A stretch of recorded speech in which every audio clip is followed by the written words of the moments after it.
Quoi votre première réaction là à la sortie des réquisitions ? Les réquisitions sont à la hauteur des faits qui sont reprochés à M. Bertin, à leur gravité et je pense également à l'attitude qu'il a pu avoir depuis le 14 octobre 2020.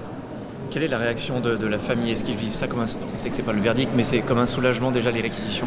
C'est une forme de reconnaissance de leur statut de victime et je pense que pour Vicky c'est également pour Vicky, la même chose. On les croit, on croit à cette vérité du dossier, à cette vérité judiciaire. Ce n'est pas la décision effectivement, mais d'une certaine manière c'est une reconnaissance effectivement pour eux.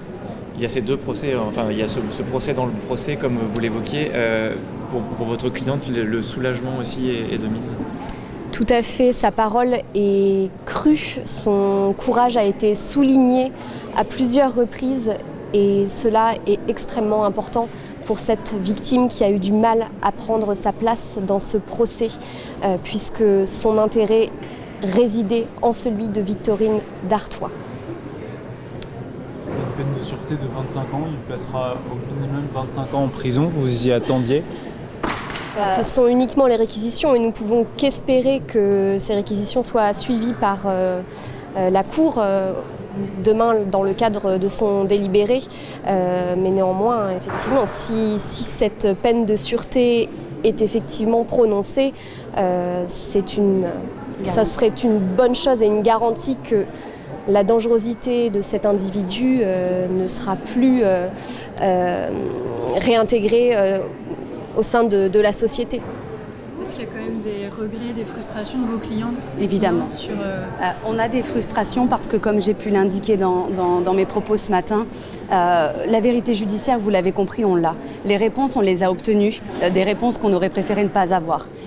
On espérait, parce qu'il l'avait promis, tout simplement, parce qu'il l'indiquait être content, pour reprendre ses propos, de pouvoir s'exprimer, de pouvoir s'expliquer, de pouvoir répondre. Donc, on nous a un petit peu donné envie d'être là, de se dire on ne vient pas là pour rien, on ne va pas passer 15 jours pour rien.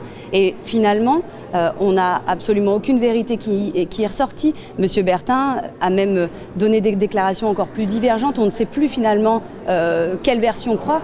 Ce qui est sûr, c'est qu'aujourd'hui, la famille Dartois a bien conscience que monsieur Bertin ne dira jamais ce qu'il s'est passé et qu'on doit se contenter d'un dossier. Mais j'ai envie de vous dire, au-delà des réquisitions qui ont été prises, au-delà de cette perpétuité qui symboliquement est demandée, je crois qu'avant tout, ce qui est important pour la famille Dartois, c'est que les crimes qui lui sont reprochés soient tous pleinement reconnus, au-delà de la peine. Parce que la peine, ça appartient à la société, ça appartient à monsieur Bertin, aux suites qu'il voudra réserver à tout ça, mais c'est vraiment la reconnaissance du statut de chacune de nos victimes. Et Victorine Dartois, elle a pas été tuée pour rien.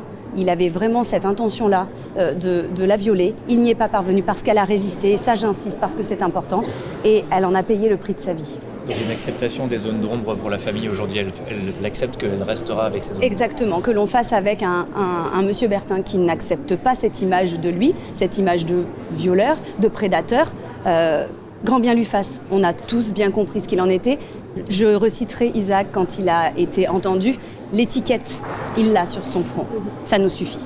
Et le dossier contient la vérité, contient l'essentiel de la vérité qui sera nécessaire pour prendre cette décision. Sur le pardon, un éventuel pardon demandé, prononcé par Ludovic Bertin. Alors je crois que si un pardon avait dû être demandé, il aurait dû être fait dès le départ. Les pleurs d'hier le concernaient uniquement parce qu'il s'est retrouvé dans cette situation. Et j'irais même jusqu'à dire, sans parler en leur nom,